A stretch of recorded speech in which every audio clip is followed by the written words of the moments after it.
So this is the back of a 60-year-old cabinet door I'm working on. And so it started with these European style concealed hinges that I have no idea about. I've never seen that before.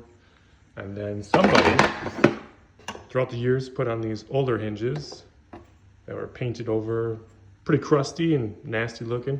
So I wanted to install these hinges, just your basic concealed hinge.